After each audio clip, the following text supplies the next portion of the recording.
Tere tulemast Ürgväekoja tarokooli. Täna vaatame kaarte number 18, 19, 20 ja 21 ehk siis kuu, päike, õiguse mõistmine ja maailm. Need on siis viimased suure arkaani kaardid. Peale seda teeme kokkuvõtte kõigist suure arkaani kaartidest, ehk siis vaatame läbi narri teekonna läbi suure arkaani, kuidas need kaardid omavahel seotud on, mis loo nad räägivad, ja siis liigume edasi mõõkade masti juurde. Alustame siis aga kuukaardist. Kui te nüüd mäletate, eelmine kaart oli täht, ehk siis kõik nii-öelda suuremad planeedid või maakera mõjutavad või meile näha olevad taevakehad on siis ka kaardipakis esindatud, kuna läbi ajaloo on nende tähtsus inimese elus olnud üsna suur. Ja millised omadused neile on siis omistatud tarovõtmes, seda me saame vaadata tähest, me juba rääkisime. Nüüd jõuame kuu juurde, mis siis tähendab meie varjatud ehk siis, kuidas ma nüüd ütlen, sisemaailma poolt, meie varjud, meie sügaval istuvad nii-öelda mõnes mõttes ka hirmud või mustrid on siis kuukaardi poolt esindatud. Kuukaardil on siis näha siin koer ja hunt, ehk siis just nagu kodustatud variant sellest loomast, ja metsik, kes on meie nii-öelda siis see treenitud ja nii-öelda see sisemine metsik või treenimata pool. Kuidas nad siis kuu mõjul mõlemad just nagu uluvad kuu poole ja käituvad teatud olukordades ühtemoodi või muutuvad üheks. Ehk siis see, kuidas me nagu vahet teeme siinkohal. Mulle meeldib alati rääkida kuukaardiga seoses seda vana indiaani lugu, kus siis isa seletab pojale, et meie kõigi sees elab kaks hunti. Üks on leebe ja hea ja teine on metsik, kes soovib halba ja murda ja hävitada. Ja see, kumb hunt võidab, on see, keda me toidame. Lühidalt siis. Ja kuukaardil on see lugu ka väga hästi näidatud, kus siis veest ehk siis meie seest alateadvusest tuleb valgustatud tee, mis läheb mägedesse. Mäed on alati, ma olen varem ka seda maininud, just nagu tee edasi kõrgemale, kaugemale. Mägede olemasolukaartidel tasub alati jälgida, kas nad on taamal, mis näitab alati seda, et siit on veel edasi minna, kas vaja või siis võimalik, pigem vaja, et töö ei ole veel läbi, et tee siit veel kõrgemale nüüd kas algab või siis on võimalik. Need nii-öelda vahitornid siin kahel pool, selles konkreetses kaardipakis on nad väga identsed, väga tihti, ja päris originaal Pamela Colman Smithi joonistatud kaardipakis on nad pisut erinevad, ehk siis samamoodi rõhutavad siis seda erinevust siin. Ja nagu me rääkisime sammastest, siin on nad küll nagu väravatornid või vahitornid, ongi, et meil on vaja neist läbi pääseda. Ja need vahitornid oleme me just nagu ise, jällegi meie need kaks poolt, et millel me laseme läbi, et me saaksime edasi. Ja kuukaart esindab siis kõike sellist, mis on pigem ettekujutletud või siis asjad, mis paistavad ühtmoodi, aga on midagi muud. Ehk siis kõige lihtsam ehk oleks seletada, kui me vaatame asju ja nende värve kuu valguses. Võrreldes päevavalgusega, siis me mõistame, kui suur erinevus see on. Millised on asjade varjud, mis värvi need asjad on. Asjad näivad sellises kuu valguses absoluutselt teistsuguses, ehk siis see näilisus, see fantaasia maailm, mis nii-öelda nendesse varjudesse jääb. Ja kuna vähk või krabi on siin, tihti on ta vähina näidatud, nagu me teame, vähk liigub mitte sõrade ees, vaid üldjuhul liigub nagu tagurpidi, siis jällegi ta just nagu näib, et ta tuleb siit välja, samas teades, et vähid liiguvad tagurpidi, kas ta tuleb või läheb. Jällegi näiline, et me ei ole kindlad, me ei saa milleski kindlad olla kuukaardi ilmudes. Vaatame mõnda teist kaarti, et pisut veel seda siis seletada.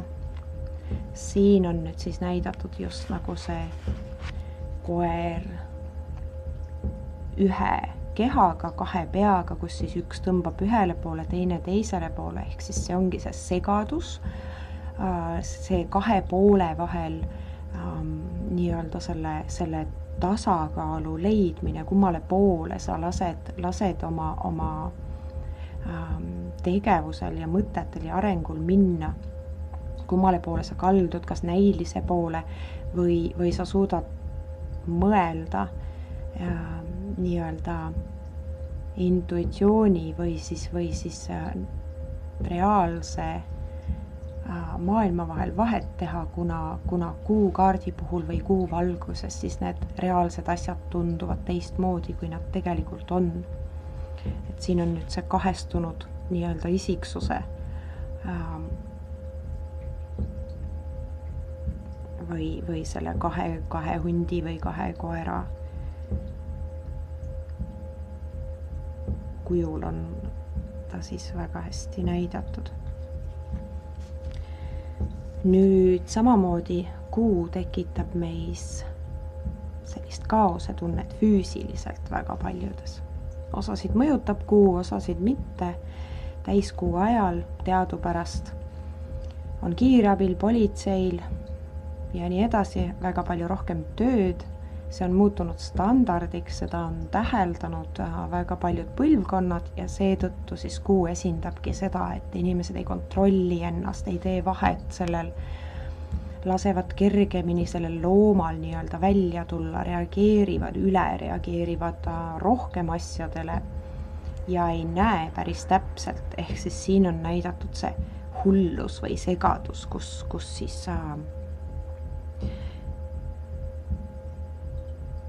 siis ma olen just nagu põlvili rooman pimeduses kuskile poole ja tegelikkuses selles mõttes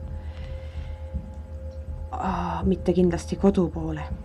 Et siin on just nagu see füüsiliselt, kuidas see väljendub, kuidas sa kaotad kontrolli just nagu oma keha ja kõige üle.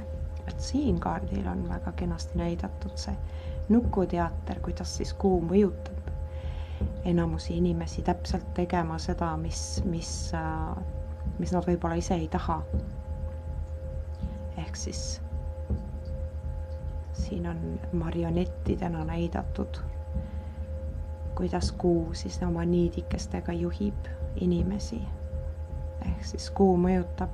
Tänu kuule on maal aastaajad, on tõusud mõõnad ja kogu meie elu on väga-väga palju seotud kuu faaside, kuu nii-öelda läheduse, kauguse ja üleüldse tema mõjudega ja täiskuu on siis oma üldjuhul kõige suuremat mõju, eriti siis, kui ta on maale oma nii-öelda trajektooril kõige lähemal.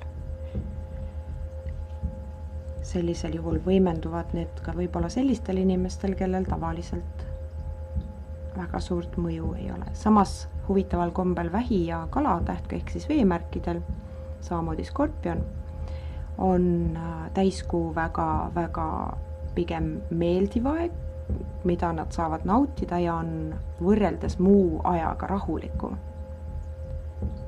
Kuna nemad on kuu energiaga väga tugevalt ja vee energiaga seotud, siis nende jaoks on pigem see hea aeg, kus olla.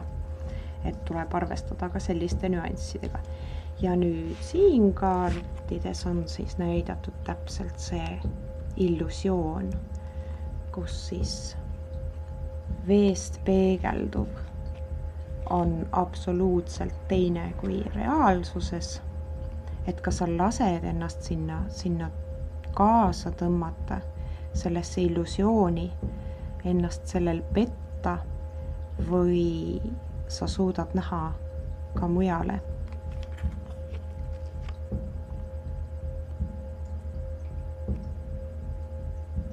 Et siin ilmselgelt noor kena naine vaatab peeglisse, näeb ennast vana ja väsinuna. Ehk siis see ongi just nagu see kõverpeegel või väärkujutelm, mis meid siis sellisel hetkel mõjutab ja kuukaart ongi seotud siis kõige sellega.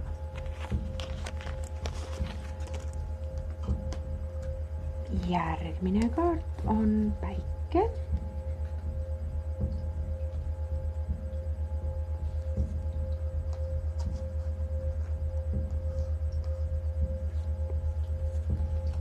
Olen ära kaotanud päikesekaardi. Nii, päike. Nüüd, kui me mõtleme, et musta taustaga kaardid alustasid surm ja torn ja kurat, ehk siis need on nii-öelda kesksed ühed kesksed suure arkaani nii-öelda madalseisu või tumedad kaardid nii-öelda. Ja siis täht on samuti meile näha öösel, kuu samuti, ehk siis nüüd me tuleme sellest ööst välja, ehk siis sellest sisemaailmast või pimedusest välja valguse kätte, kus siis on soe, kus on kõik on selge, kõik on näha, päike toidab meid, päike hoiab meid nii-öelda elus maal olevaid olendeid, taimi, samamoodi inimesi, ilma päikeseta me ei saaks eksisteerida ja seetõttu päike on siis üks positiivsemaid kaarte. Kaardipakis, mis toob selguse ja sellise lapseliku võidurõõmu, mis siis on siin näidatud. Ja samamoodi, et see laps ei ole riides, näitab seda puhtust, et seda nautimist, kus siis nii hing kui keha saab valguse käes rõõmu tunda ja valgustatuna ennast hästi tunda, näha nüüd juba asju, mis on siis varem kogetud. Ja päikesekaart on seetõttu lapsemeelsuse ja sellise vabaduse, puhkuse ja rõõmus olemise kaart, mis kutsub just nagu üles võtma asju nii nagu nad on, elama selles hetkes ja nüüd juba lähtuma pigem välistest nii-öelda märkidest, ehk siis mis on silmale nähtav. Ehk siis see elutants,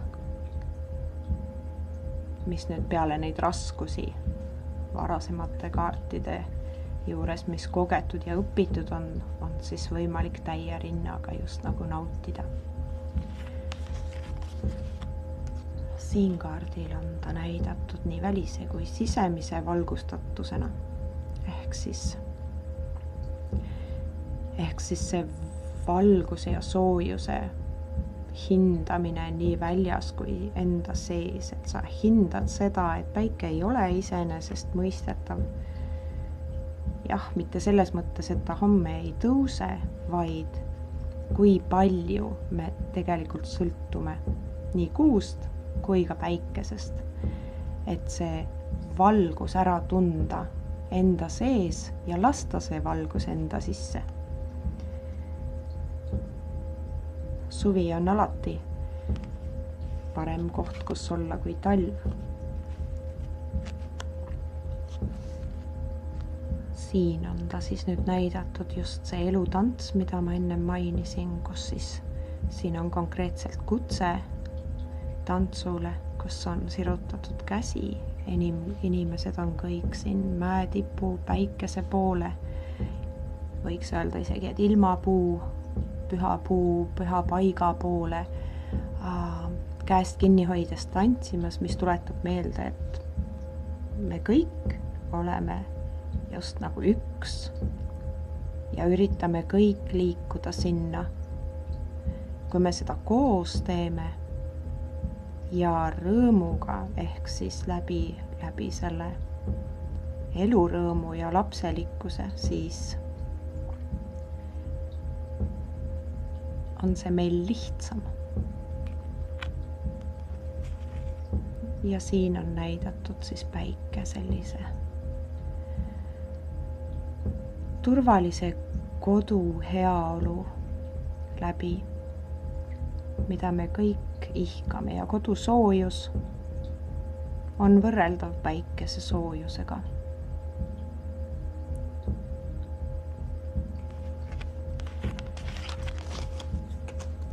Järgmine kaart. Õiguse mõistmine ehk siis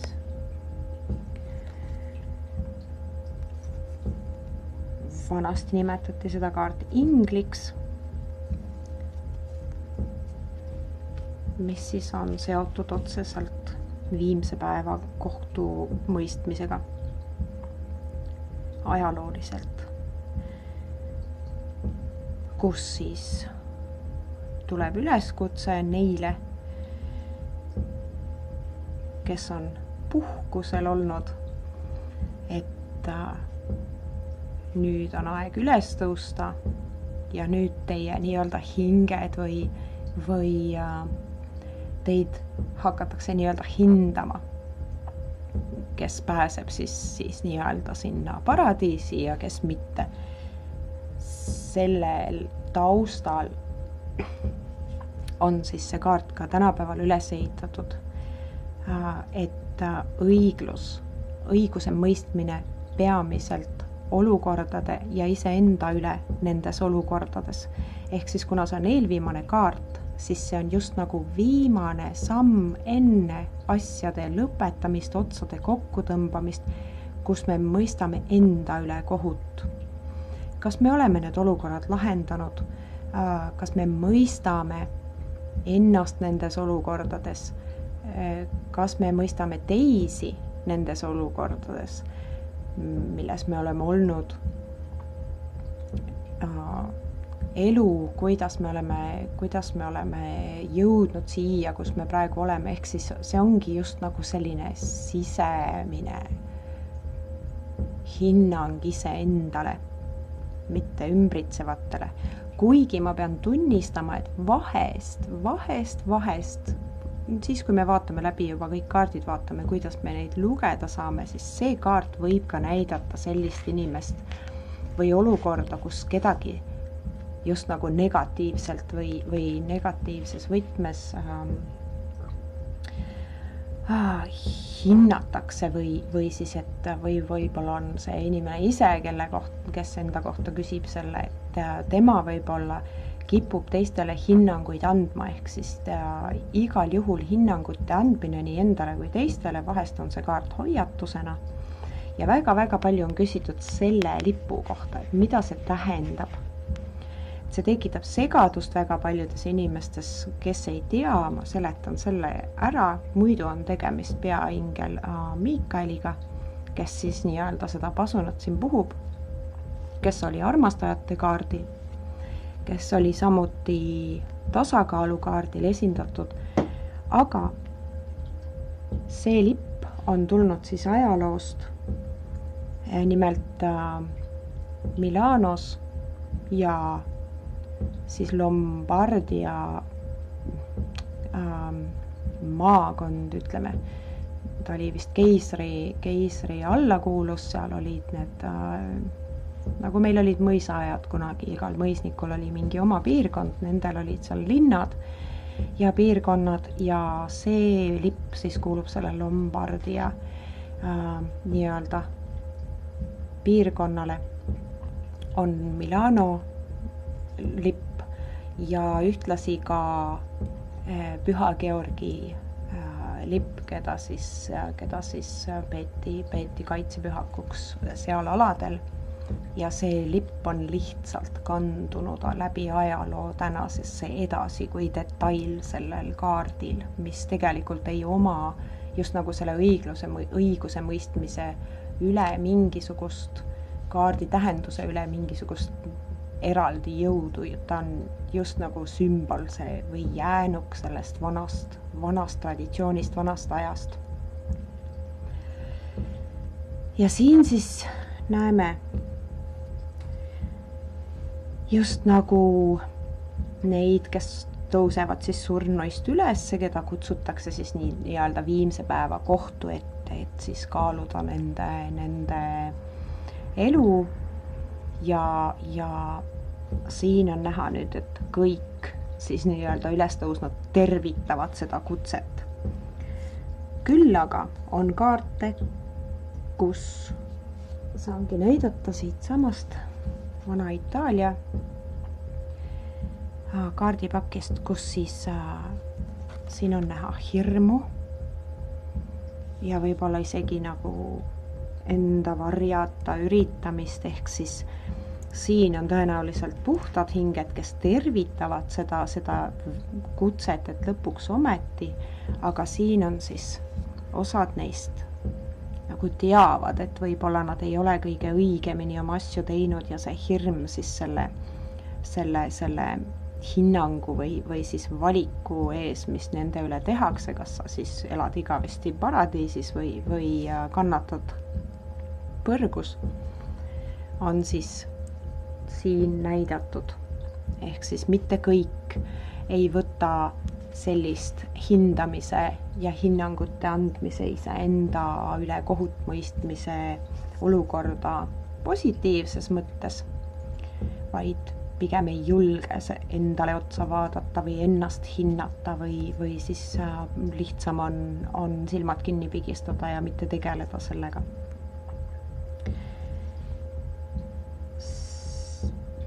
Siin kaardil on näidatud siis nüüd pimedusest valguse kätte jõudmist, mida siis tervitatakse kahel käel, ehk siis ongi selline nii-öelda mingi teekond nüüd on läbi saanud selle kaardiga ja aeg on otsad kokku tõmmata, et saaks edasi liikuda. Ja need kaks kaarti aitavad mõista, et selle olemust siin on näidatud ta lõikusena, ehk siis mida sa nüüd külvanud oled, nüüd sa saad oma viljad üle vaadata, mida sa oled kas siis kasvatanud, kokku tassinud endale kuskilt, ehk siis piltlikus mõistes jällegi, mida sa oled külvanud, seda sa nüüd siis saad lõigata ja nautida, olgu see siis negatiivne või positiivne. Ja saad vaadata, kas sa oled külvanud piisavalt, oled piisavalt tööd teinud, et talv üle elada või siis mitte. Ja siin kaardipakis on ta näidatud bumerangina, kus siis siin on näha kõik õppetunnid, kõik nii-öelda kogetu, mille põhjal siis ta viskab ise selle bumerangi teele. Kas sa julged seda teha või mitte? Liivakellas on näha, et aeg hakkab otsa saama. Ehk siis see viimne kohtumõistmine nüüd iseenda üle toimub siin selle bumerangi läbi. See, kas sa püüad ta kinni, see kui kõvasti ta sulle tagasi tuleb või varem visatud bumerang sulle nüüd selja tagant hoobi annab sõltub sellest, kuidas sa senini oled neid asju lahendanud ja mida sa oled sellest õppinud.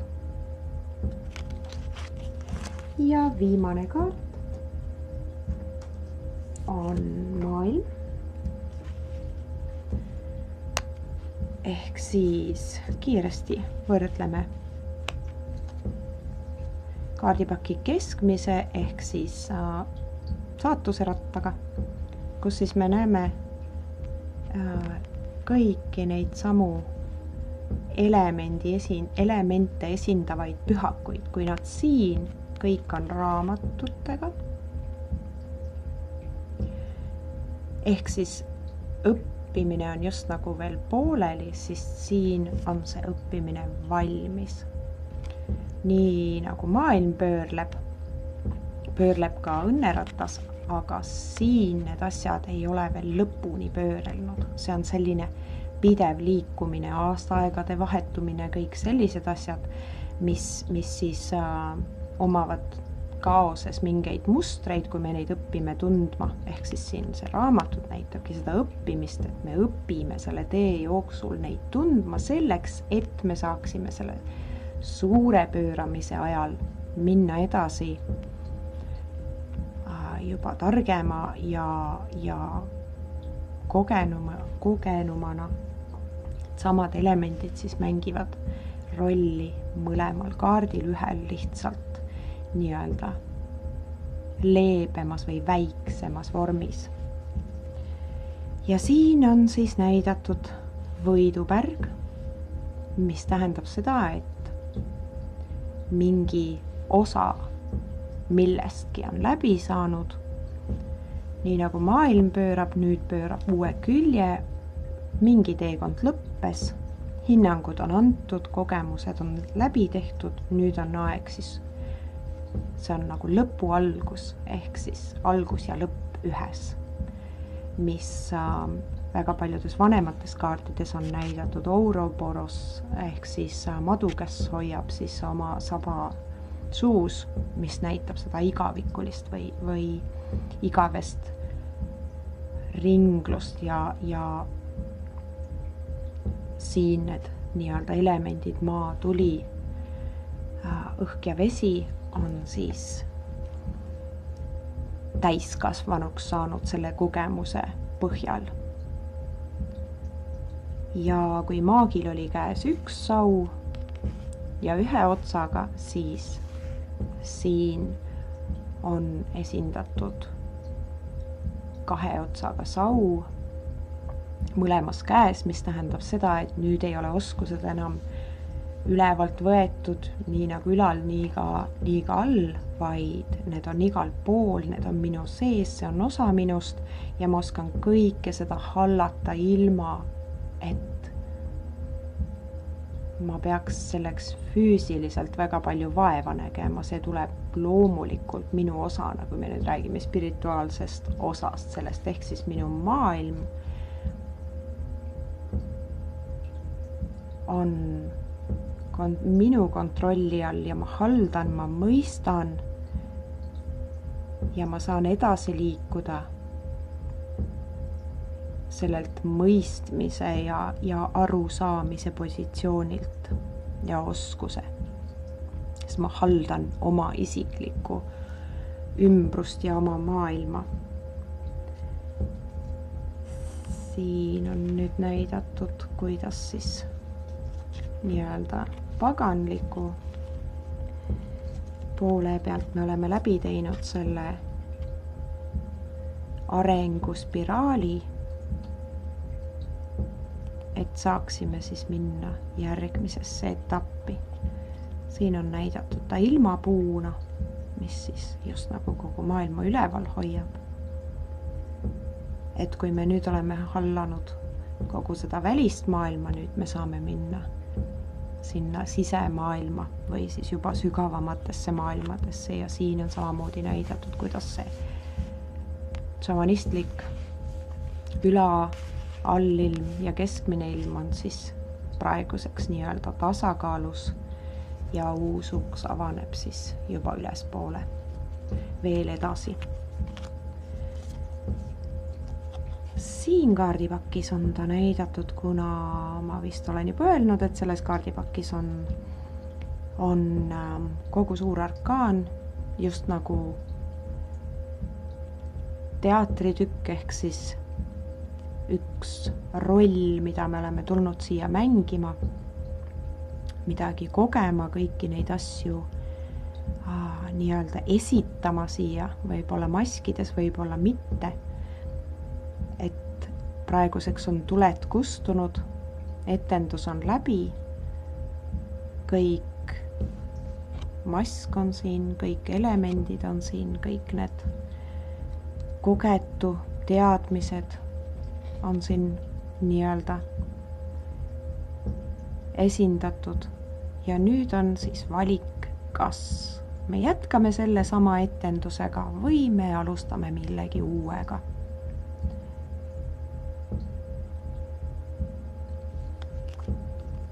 Siin on näidatud ta siis nii-öelda vanast nahast uuesti sündi, ehk siis me jätame maha siia midagi, mis meid enam ei teeni, et edasi liikuda siis uude tsüklisse. Ja siin ongi ta näidatud uuesti sünnina, kus siis puhtana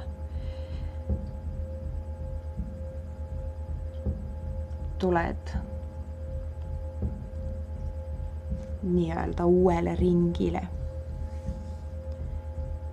ja alustad nii-öelda uues maailmas millegi uue tegemist või uutes keskkondades millegi uue tegemist. Ehk siis kui kaardi lugemisel tuleb see kaart, näitab seda, et mingi asi on läbi saamas või läbi saanud.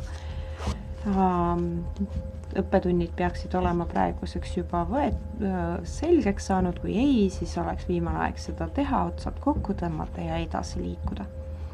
Ehk siis seda võib võtta nii positiivses mõttes lõpule viimist või ka negatiivses mõttes vahest, kui kõik sõltub, millised kaardid on seal ümberringi.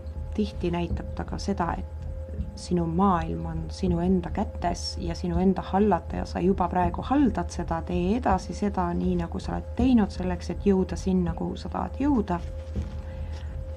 Ent vahest on ka siin sõnum selle kohta, et mingi periood sinu elus on läbi saanud. Aitäh! Kohtume juba järgmine kord narri teekonnaga läbi suure arkaani ja olge hoitud!